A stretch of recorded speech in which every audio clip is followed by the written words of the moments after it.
An explosion was heard in Beirut in the early hours on Wednesday as the Israeli military continued its attacks on Lebanon.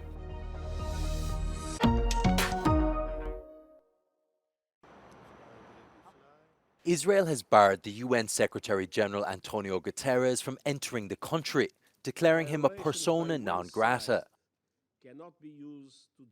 When the announcement was made by the Israeli foreign minister, he said Guterres had not unequivocally condemned Iran's attack on Israel, nor had he denounced Hamas's October the 7th attack. In a statement on social media, Guterres had said the region absolutely needed a ceasefire, but did not specifically mention the Iranian attack. Police in Copenhagen say 2 pre-dawn explosions took place on Wednesday near the city's Israeli embassy. Local authorities say no one was injured and 3 men were arrested in connection to the incident. Vi efterforsker bredt, og vi skal jo undersøge, hvad der ligesom er grunden til, at det her det er sket. Og i og med, at ambassaden ligger i umiddelbar nærheden af det sted, eksplosionerne er sket, så er det selvfølgelig en vinkel, vi kigger efter, og derfor så er PET selvfølgelig orienteret, ja. Heavily armed police officers, search dogs and forensic teams were deployed to inspect the cordoned-off area. The embassies of Turkey and Iran are also nearby. A neighbouring Jewish school was closed for the day out of an abundance of caution. Extra security will now be established around Copenhagen's main synagogue, Jewish community leaders say. On Tuesday night, the area around the Israeli embassy in Stockholm was also closed off after a loud bang. Police later announced that findings from the scene indicated that the embassy was hit by bullets. No one has yet been arrested. US Vice Presidential hopefuls Tim Walz and J.D. Vance focused on the issues at the top of American voters' minds on Tuesday as they engaged in a policy-heavy discussion. The debate came just 5 weeks before the US presidential election. The candidates went out of their way to be polite to each other until the very end, when Vance refused to back down from his statements that he wouldn't have certified Trump's 2020 election loss. Did he lose the 2020 election? Tim, I'm focused on the future. Did Kamala Harris censor Americans from speaking their mind in the wake of the 2020 COVID situation? That is a damning non-answer. Vice President Kamala Harris and former President Donald Trump will face off in the race for the White House on November 5. The stakes of the contest have risen after Iran fired missiles into Israel while a devastating hurricane and port strike roiled the U.S. at home. Israeli Prime Minister Benjamin Netanyahu vowed to retaliate against Iran for its missile attack on Israel on Tuesday evening, calling it a big mistake. Iran launched almost 200 missiles into Israel and said the attack was legal, rational, and legitimate. הכלל שקבענו, מי שתוקף אותנו, אנחנו תוקפים אותו. זה נכון בכל מקום שאנחנו נלחמים בציר הרשע.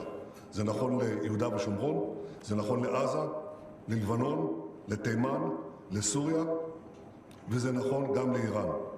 אנחנו נלחמים בציר הרשע בכל מקום. Leaders across the world quickly condemned the attack on Israel. U.S. President Joe Biden said that the U.S. had anticipated Iran's attack and worked with Israel in its defense.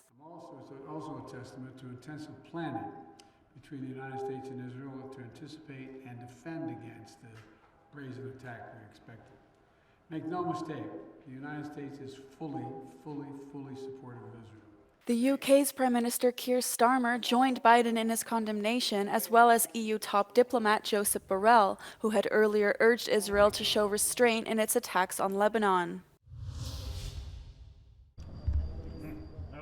An explosion was heard in Beirut in the early hours on Wednesday as the Israeli military continued its attacks on Lebanon just hours after Iran launched almost 200 missiles into Israel.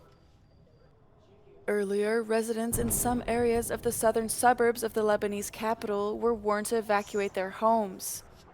IDF spokesperson Daniel Hagari said the operational capabilities of the Israeli Air Force have not been affected by Iran's missile strikes, and it will carry out more strikes in the Middle East overnight. Our defensive and offensive capabilities are at the highest levels of readiness. Our operational plans are ready. We will respond wherever, whenever, and however we choose, in accordance with the directive of the government of Israel. Meanwhile, government supporters in Tehran celebrated Iran's missile attack against Israel on Tuesday evening, waving Iranian, Lebanese, and Hezbollah flags and holding portraits of slain Hezbollah leader Hassan Nasrallah. People were also seen celebrating in parts of Gaza and the West Bank. At least 6 people have been killed and 3 wounded in a Russian artillery strike on a market in the southern Ukrainian city of Kherson. According to the regional governor, the market was hit as shoppers were making their way around the stalls. Мгновение выход, и через 3-4 секунды прилет. Началась паніка у людей, всі почали тікати, уїжджати. Я сам завівся та й поїхав. Бо взагалі, та це дуже страшно, це дуже страшно. Russian forces have also attacked the Ukrainian city of Zaporizhia, killing 1 person and injuring 6 others. Meanwhile, Russia has released footage of what it says shows an artillery gun attacking Ukrainian positions in the Kursk region and rockets firing on Ukrainian targets in South Donetsk. It comes as a ceremony is held in Kyiv to commemorate fallen soldiers on the Day of Defenders of Ukraine, with a minute of silence led by President Volodymyr Zelensky.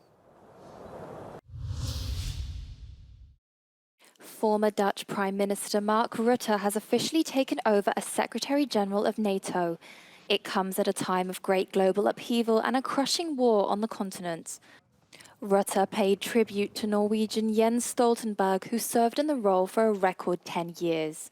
He says he agrees that Ukraine should use Western weapons, including long-range ones, to target Russian military sites. Let's not forget Ukraine is fighting a war of self-defense. And that means that Ukraine has the right to defend itself. And as we know, international law, and according to international law, this right does not end at the border. So that means that supporting Ukraine's right to self-defense means that it is also possible for them to strike legitimate targets on the aggressor's territory. At the end, it's up to each ally to determine its support for Ukraine. Rutte reiterated NATO's statement that China is a key enabler of Russia through sanctions circumvention and supply of goods to aid its military production. He also said the world cannot give in to Putin's nuclear threats. We do not see any imminent threat of nuclear weapons being used.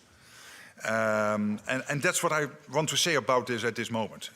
Because let him talk about his nuclear arsenal. He wants us also to discuss his nuclear arsenal.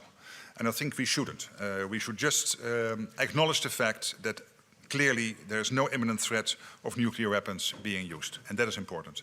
And generally, not just on nuclear, but more generally, if you would give in to Putin's threats, that would set a precedent. That using military force allows a country to get what it wants. And we cannot do that. Mark Rutte says he'll push for even more defence spending and persist in the alliance's support for Ukraine. He said his country, the Netherlands, knows only too well the threat that Russia poses to the world, especially after the MH17 passenger plane was shot down by proxy Russian forces, killing nearly 300 people, many of them Dutch. Shona Murray, Euronews, NATO.